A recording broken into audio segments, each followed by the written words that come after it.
Board of Intermediate Education, Telangana State, Vocational Stream, Course, Mechanical Technician, Subject, Energy Sources.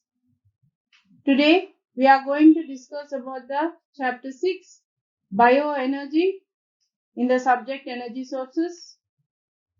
And my name is J. Hena Kankavalli, working as a junior lecturer at Government Junior College, Nelukondapalli. So dear students, here the course is Mechanical Technician and the subject is Energy Sources. In the subject Energy Sources, we are going to discuss the 6th chapter, that is Bioenergy. What is bioenergy? Bioenergy అంటే ఏంటి? ముందుగా biomass అంటే ఏంటో నేర్చుకుందాం. Biomass అంటే జీవపు ద్రవ్యరాశి. జీవము కలిగిన ఏ పదార్థాన్నైనా కూడా జీవపు ద్రవ్యరాశి అంటాము. అది మనుషులై ఉండొచ్చు, జంతువులై ఉండొచ్చు, మొక్కలై ఉండొచ్చు, ఏదైనా ఉండొచ్చు. జీవము కలిగిన దానిలో ఉండే పదార్థాన్ని జీవపు ద్రవ్యరాశి అని అంటాము. ఈ జీవపు ద్రవ్యరాశి నుంచి మనం తీసుకునే శక్తినే బయో ఎనర్జీ అంటారు. ఆ శక్తి వాయు రూపంలో విడుదల అవుతుంది. జీవపు ద్రవ్యరాశి నుంచి శక్తి వాయు రూపంలో విడుదల అవుతుంది. ఆ వాయు రూపాన్ని మనము బయోగ్యాస్ అని అంటాము. ఈ బయోగ్యాస్ ని ఉపయోగించుకొని మనము వివిధ రకాలుగా అవసరాలకు వాడుకుంటాము. సో ఇక్కడ మీరు రెండు పదాలను నేర్చుకున్నారు. మొదటిది జీవపు ద్రవ్యరాశి, రెండోది బయోగ్యాస్. జీవపు ద్రవ్యరాశి అంటేనేమో జీవము కలిగిన వాటిలో ఉండే పదార్థాన్ని జీవపు ద్రవ్యరాశి అంటాము. ఆ జీవము కలిగిన పదార్థాల నుంచి మనము శక్తిని వాయు రూపంలో తీసుకున్నప్పుడు దాన్ని బయోగ్యాస్ అంటాము. What is bioenergy? The energy which we get from the biomass. Here, what is biomass? Biomass is nothing but the substance which we get from the living beings such as human beings, animals and plants. So, from this biomass, we get the energy in the form of a gas which is called as biogas. The energy which we get from biomass in the form of a gas usually called as biogas. Biomass means organic matter related to living things. The living things which we consider as are human beings, animals and plants. So I think you understood. Here you have learned the two terms, that is biomass and biogas. Biomass is the substance which we get from the living beings. The living beings may be human beings, animals and plants. Whatever the living matter which it has, that substance is called as biomass. From that biomass, we get the energy in the form of gas which is called as biogas.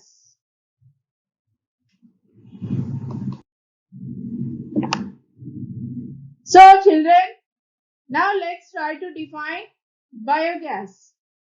ఇప్పుడు మనము biogas ని నిర్వచించుకోవడానికి ప్రయత్నం చేద్దాం. జీవము కలిగిన అంటే జీవించే శక్తి కలిగిన, జీవము కలిగిన అటువంటి స్థితి కలిగినటువంటి పదార్థాల్లోంచి మనం తీసుకునేది జీవపు ద్రవ్యరాశి. అంటే మనుషులు, జంతువులు, ప్లాంట్స్ అంటే వృక్షాలు, మొక్కలు ఏవైతే ఉన్నాయో జీవము కలిగిన అన్నిటిలో ఉండేది కూడా జీవపు ద్రవ్యరాశి. అర్థమైంది అనుకుంటాను. మనుషుల శరీరాల్లో ఉండేది జీవపు ద్రవ్యరాశి. మొక్కల శరీరాల్లో ఉండేది జీవపు ద్రవ్యరాశి, జంతువుల శరీరాల్లో ఉండేవి జీవపు ద్రవ్యరాశి. ఆ జీవపు ద్రవ్యరాశిని తీసుకొని మనము కొంత సమయము పులియపెట్టినప్పుడు అక్కడ anaerobic రియాక్షన్స్ ఆర్ డైజెషన్ అంటే గాలి లేని స్థితిలో జరిగే రసాయన చర్యల వలన గ్యాస్ అంటే వాయువు అనేది ఉత్పత్తి అవుతుంది. ఆ వాయువునే మనము బయోగ్యాస్ అని అంటాము. జీవపు ద్రవ్యరాశిని కొంత సమయము పులియపెట్టినప్పుడు అక్కడ గాలి లేని స్థితిలో జరిగే రసాయన చర్యల వలన వాయువు విడుదల అవుతుంది. ఆ వాయువుని మనము బయోగ్యాస్ అని అంటాము. We are trying to define the definition of biogas. Biogas is generated when the biomass is fermented and made to undergo anaerobic digestion. Biomass is nothing but the matter which is present in the living beings such as human beings, animals and plants. That biomass, when it is fermented for a particular time period, anaerobic reactions or anaerobic digestion will occur over there, and ultimately it will release a gas which is called as biogas. Here what you can see on the screen, what you are seeing on the screen, you can write it as a definition. Biogas is generated when biomass is fermented and made to undergo anaerobic digestion.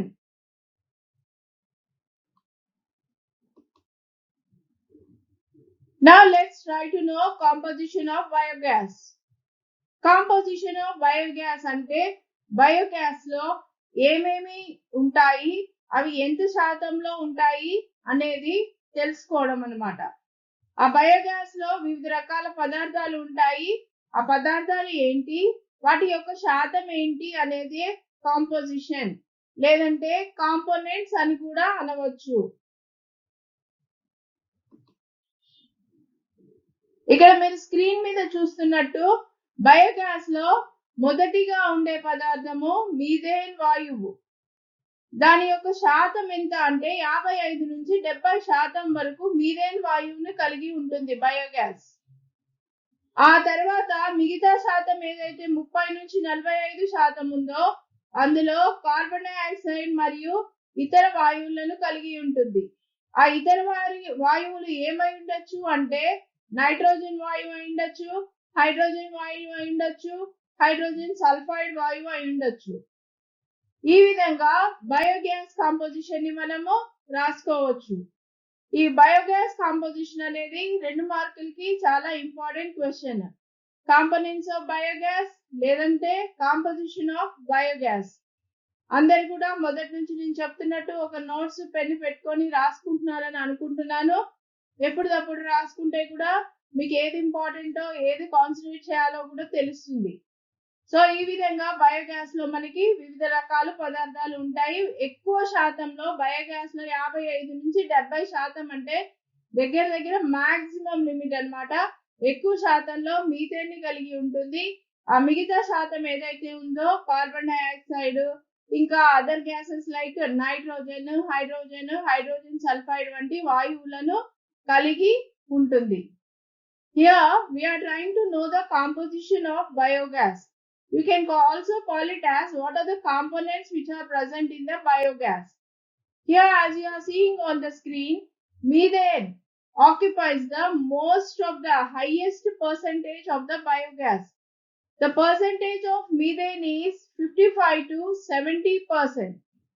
Here the left of the components, the percentage is occupied by the components like carbon dioxide and other gases in little amounts like nitrogen gas, hydrogen gas and hydrogen sulfide gas. Here N2, nitrogen, H2, hydrogen H2S, hydrogen sulfide gas. This is how we have the composition of biogas and the components of biogas. And this is a very important question for the 2 marks.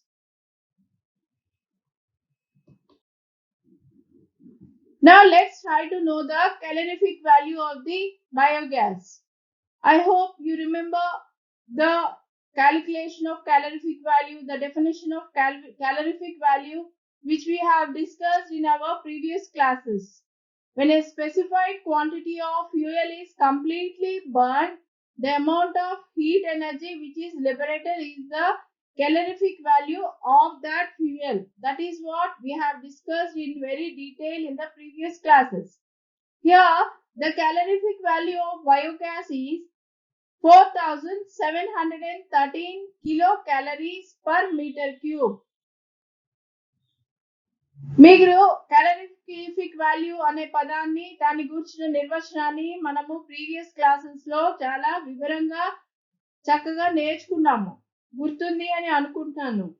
Calorific value నిర్వచనము నిర్దిష్టమైన ద్రవ్యరాశి కలిగిన ఇంధనాన్ని పూర్తిగా మండించినప్పుడు అది విడుదల చేసే ఉష్ణాన్ని ఆ ఇంధనం యొక్క క్యాలరిఫిక్ విలువ అని అంటాము అని నిర్వచించుకున్నాము. ఇక్కడ బయోగ్యాస్ యొక్క క్యాలరిఫిక్ విలువ 4713 kilo calories per metre cube.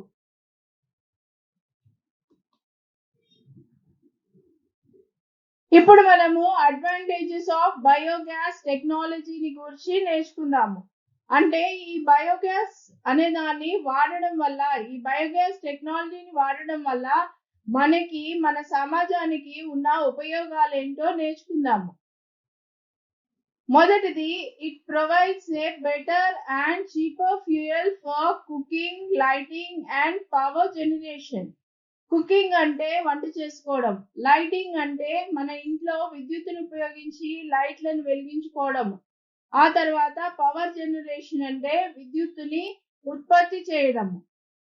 అయితే ఈ బయోగ్యాస్ అనేది ఈ పనులన్నిటికీ కూడా ఒక ఖర్చు తక్కువ అయినటువంటి ఇంధనంగా మనకి ఉపయోగపడుతుంది.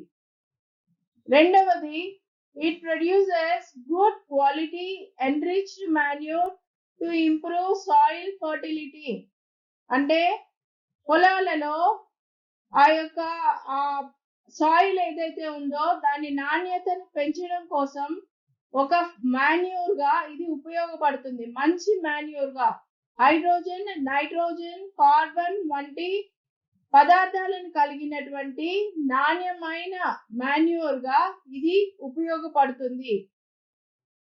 Here, after release of biogas, we get a particular wastage which is used as a very good manure for the farms. It improves the quality of the soil. Biogas విడుదలైన తర్వాత మిగిలిన వ్యర్థం ఏదైతే ఉందో అది మొక్కలకి, పొలాలలో మొక్కలకి వేయడం ద్వారా దానికి ఒక మంచి ఎరువుగా ఉపయోగపడుతుంది. Convenient way for sanitary disposable of human and animal waste, improving hygiene conditions. అంటే ఇప్పుడు మనము ఊర్లలోకి వెళ్తే పేడ ఉంటుంది, అది జంతువులు, పశువుల నుంచి వచ్చే పేడని అలా కుప్పలుగా అలా రోడ్ల మీద పోసి ఉంచినప్పుడు అది చాలా అపరిశుభ్రమైన వాతావరణాన్ని కలుగు చేస్తుంది. అలా అవ్వకుండా ఉండడం కోసం ఇప్పుడు దీన్ని మనము బయోగ్యాస్ ఉత్పత్తి కోసం వాడుకున్నాం అనుకోండి, అక్కడ పరిశుభ్రమైన వాతావరణాన్ని క్రియేట్ చేయడమే కాకుండా మనకి అవసరమైన శక్తిని కూడా మనం పొందుకోవచ్చు. అలాగే మన చుట్టూ పరిశుభ్రమైన వాతావరణాన్ని మనం పొందుకోవచ్చు. So here this is a very good way for the sanitary disposal of human and animal waste. Like when you go into villages, you can see on the roads that the cow dung creates a very unhealthy atmosphere. So when you use this cow dung in the production of biogas, here you are cleaning the streets and you are trying to make your streets clean and hygiene and have the very good sanitary conditions. So it helps us to reduce the pollution in that way. Cutting of trees for firewood is reduced. ఇదివరకు రోజుల్లో చాలా వరకు కూడా ఇప్పటికీ కూడా ఊర్లలో వెళ్ళి ఆ పక్కనే ఉన్న అడవులు లాంటి చిన్న చిన్న ప్రదేశాల్లో ఉన్న కర్రలను కొట్టుకొని వచ్చి వాటిల్ని వాళ్ళు వంట చేసుకోవడానికి ఉపయోగించేవారు. ఈ విధంగా బయోగ్యాస్ వాడడం వలన మనకి ఈ యొక్క చెట్ల యొక్క నరికివేత అనేది తగ్గిపోతుంది. Here usually for the cooking purposes, people who live nearby to the villages or away from the cities, usually they just go down into the very small areas where they have the trees. We don't even call them as forests, but they have a lot of trees around. So they just go and cut the trees and they use for their cooking purposes as a firewood. By using this biogas technology, cutting of trees would be reduced, which is very good for the environmental conditions. Smokeless domestic fuel. మనము కర్రలతో వంట చేసుకునేటప్పుడు మనకి పొగ అనేది వస్తుంది. ఆ పొగ రావడం వల్ల మన లంగ్స్ కానీ వంట చేసే వారి యొక్క దాని చుట్టుపక్కల ఉన్న ప్రదేశంలో ఉన్న వారి యొక్క ఊపిరితిత్తులు మరియు కళ్ళకు సంబంధించిన వ్యాధులను వాళ్ళకి వస్తాయి. సో ఈ విధంగా బయోగ్యాస్ అనేది వాడడం వల్ల స్మోక్లెస్ అంటే పొగ లేని ఇంధనం ఇది వాడడం వల్ల మనకి పొగ రాదు. ఆ విధంగా పొగరాని స్థితిలో ఉన్న ఇంధనాన్ని వాడినప్పుడు మనము ఆరోగ్యవంతులంగా ఉండొచ్చు. So when you observe that people are cooking using the firewood, it gives out lot of smoke which is very unhealthy, which contains carbon monoxide, which in turn spoils the lungs and eyes of the people who are cooking and who are around over there. So it is very good that when you use the biogas, it does not emit any smoke, so that the people who are cooking or the people who are around has a healthy lungs and eyes. Helps in the generation of employment.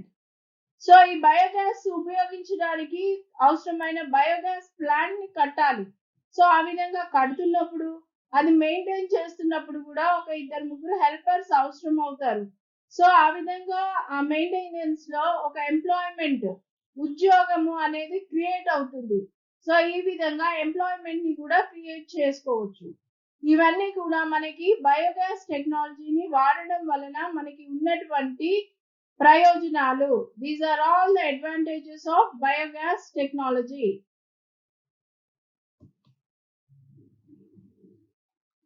ఇక్కడ మీరు biogas production లోకి వెళ్లే ముందు 2 ముఖ్యమైన అంశాలను గురించి మీకు తెలిసి ఉండాలి. ఈ రెండే ముఖ్యంగా బయోగ్యాస్ ప్రొడక్షన్ లో జరుగుతూ ఉంటాయి. అవి ఏంటి అంటే మొదటిది anaerobic digestion, రెండవది fermentation. Here, before you go into the production of biogas, it is very important that you should know and you should have a knowledge of these 2 terms, because biogas production totally depends on these 2 terms. They are anaerobic digestion and fermentation. First of all, let's see what is anaerobic digestion. It is a sequence of processes by which microorganisms break down biodegradable material in the absence of oxygen. ఇక్కడ మీకు కొత్త పదాలు వస్తున్నాయి కదా. Biodegradable material అంటే జీవపు ద్రవ్యరాశి ఏదైతే ఉందో అది బిగ్గర్ మాలిక్యూల్ నుంచి స్మాలర్ మాలిక్యూల్ కి డీకంపోజ్ చేయొచ్చు, అంటే అది బ్రేక్ డౌన్ చేయొచ్చు. ఆ విధంగా చేసినప్పుడు కార్బోహైడ్రేట్స్ షుగర్స్ గా బ్రేక్ డౌన్ అవుతాయి అన్నమాట. సో ఇక్కడ మైక్రో ఆర్గానిజమ్స్ ఏవైతే ఉన్నాయో ఆ మైక్రో ఆర్గానిజమ్స్ బయోడిగ్రేడబుల్ మెటీరియల్ అంటే ఈ జంతువుల, మనుషుల, మొక్కల యొక్క వ్యర్థాలు ఏవైతే ఉన్నాయో అదే బయోడిగ్రేడబుల్ మెటీరియల్. వాటిల్ని డీకంపోజ్ చేస్తుంది, అంటే బ్రేక్ డౌన్ చేసి వాటిల్ని కుళ్ళబెడుతుంది. అది బ్రేక్ డౌన్ అయిపోయి అది షుగర్ గా మారడానికి సహాయపడుతుంది. అది కూడా ఆక్సిజన్ లేని స్థితిలో జరుగుతుంది. ఇక్కడ anaerobic digestion అంటే గాలి లేని స్థితిలో జరిగేటువంటి డైజెషన్. సో ఇది ఈ విధంగా జరుగుతుంది అనమాట. ఏంటి అంటే గాలి లేని స్థితిలో మనుషుల, జంతువుల, మొక్కల యొక్క వ్యర్థాలు బ్రేక్ డౌన్ అయిపోతాయి. బ్రేక్ డౌన్ అయిపోయినప్పుడు అక్కడ ఒక షుగర్స్ అనేవి డెవలప్ అయ్యేసి అవి బయోగ్యాస్ గా మార్పు చెందడానికి సహాయపడుతుంది. దీన్నే మనము anaerobic digestion అంటాము. Here anaerobic digestion is nothing but this is a sequence of process in which the biodegradable matter such as human waste, animal waste and plant waste are being broken down into lighter molecules of sugars and then they get converted into the biogas. That particular process is called as anaerobic digestion and this occurs in the absence of oxygen, that is air. anaerobic digestion అంటే మరి ఒకసారి చెప్తాను. గాలి లేని స్థితిలో జంతువుల, మనుషుల, మొక్కల యొక్క వ్యర్థాలు బ్రేక్ డౌన్ చేయబడి ఆ తర్వాత షుగర్స్ అనేవి రిలీజ్ చేయబడి అది బయోగ్యాస్ గా మార్పు చేయబడుతుంది. ఈ విధంగా జరిగేటువంటి రసాయన చర్య ఏదైతే ఉందో దానినే anaerobic digestion అని అంటాము. తర్వాతి టర్మ్ ఫర్మెంటేషన్. ఫర్మెంటేషన్ ఏంటి అంటే extraction of energy from carbohydrates in the absence of oxygen. ఈ కార్బోహైడ్రేట్స్ ఏవైతే ఉన్నాయో మనుషుల, జంతువుల, మొక్కల వ్యర్థాలలో ఉన్న కార్బోహైడ్రేట్స్ నుంచి శక్తిని తీసుకోవడాన్ని, గాలి లేని స్థితిలో శక్తిని తీసుకోవడాన్ని ఫర్మెంటేషన్ అని అంటాము. Here in the absence of air, when we extract the energy from the carbohydrates, then you call it as fermentation. ఈ ఫర్మెంటేషన్ జరిగినప్పుడు అక్కడ ఉన్న ఆ పదార్థం ఏదైతే ఉందో, జీవపు ద్రవ్యరాశి ఏదైతే ఉందో దానిలో ఒక కెమికల్ చేంజ్, రసాయన మార్పు అనేది జరుగుతుంది.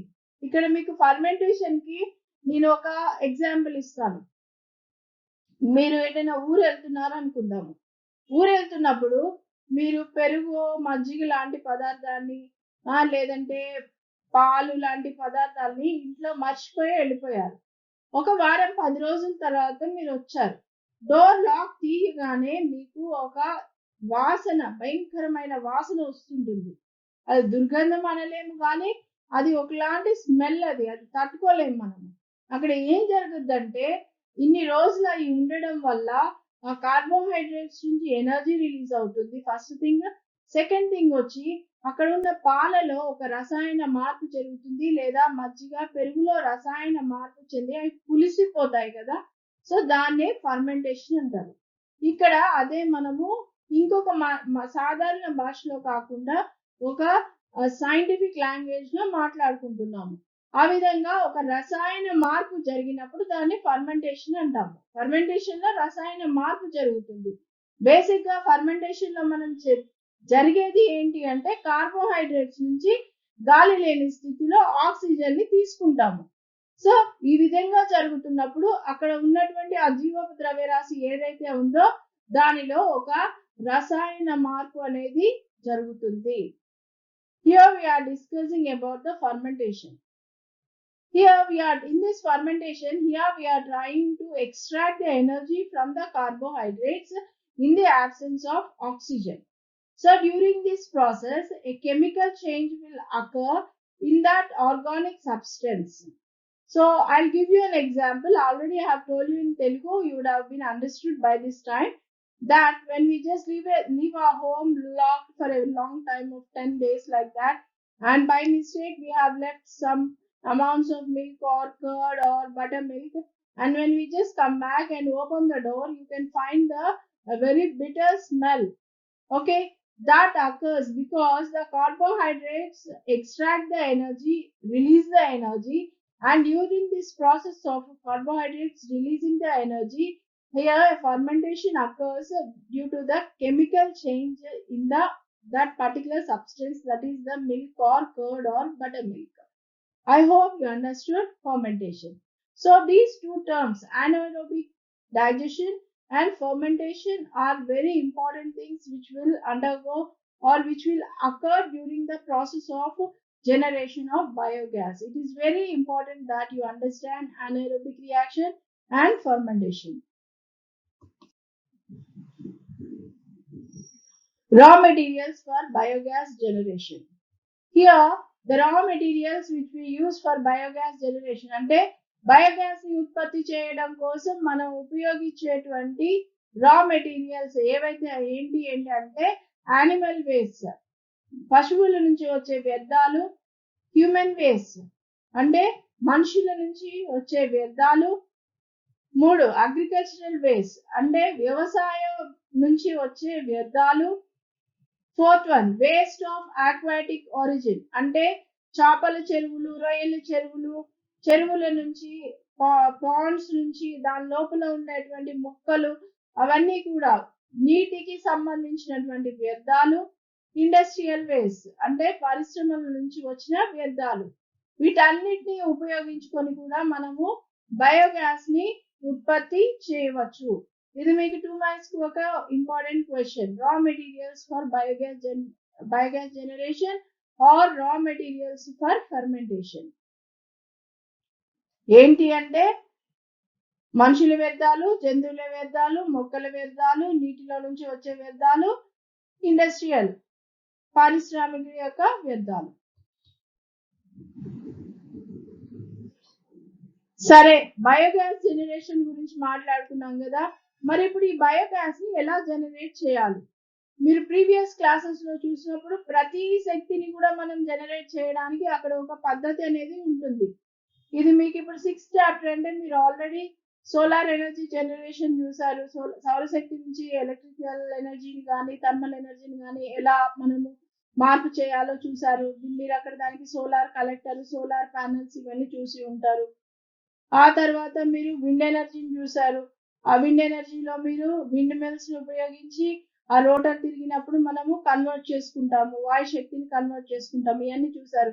ఇప్పుడు ఇక్కడ ఈ జీవపు ద్రవ్యరాశి నుంచి మనము ఆ జీవపు ద్రవ్యరాశి యొక్క శక్తిని మనం ఎలా తీసుకోవాలి, బయోగ్యాస్ ని ఎలా ఉత్పత్తి చేయాలి అంటే ఏం చేయాలి అంటే బయోగ్యాస్ ప్లాంట్స్ ని నిర్మించుకోవాలి. దానికి మనకు ఒక ప్లాంట్ కావాలి. ఆ ప్లాంట్ లో మనము ఈ జీవపు ద్రవ్యరాశి నుంచి మనము బయోగ్యాస్ ని ఉత్పత్తి చేయవచ్చు. How to generate biogas? For everything to generate or to produce, we need some sort of like a construction. Like when you go for the solar energy, you have seen there the solar collectors and the solar panels. When you discussed about when you have seen the chapter, the wind energy, you have seen the windmills.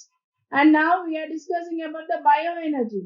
In this bioenergy, to produce the biogas, we need biogas plants where the bio waste is being fermented for a particular long time and then the biogas is generated or released.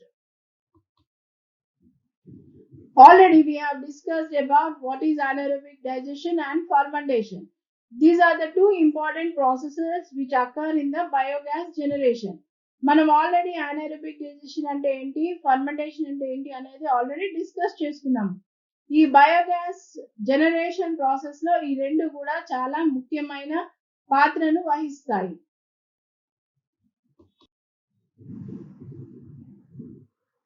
Selection of site for installation of biogas plant. మనం ఒక biogas plant ని నిర్మించాలి అంటే ఏమేమి చూడాలి, దీని గురించి మనము నెక్స్ట్ క్లాస్ లో నేర్చుకుందాము. ఈ క్లాస్ లో ఇప్పటి వరకు ఏమేమి నేర్చుకున్నామో ఒకసారి చూద్దాము. Bio energy, biogas, components of biogas, calorific value of biogas, anaerobic digestion, fermentation, ఇవన్నీ కూడా మీరు చాలా వివరంగా నేర్చుకున్నారు. నెక్స్ట్ క్లాస్ లో మిగతా టాపిక్స్ ని గురించి నేర్చుకుందాము. ప్రతి క్లాస్ లో ఒక బుక్, పెన్ తోటి మీరు రాసుకుంటున్నారని నేను అనుకుంటున్నాను. మీరందరూ కూడా జాగ్రత్తగా రాసుకోండి, సో దాట్ మీకు నెక్స్ట్ క్లాస్ కి ఈజీగా ఉంటుంది. Thank you.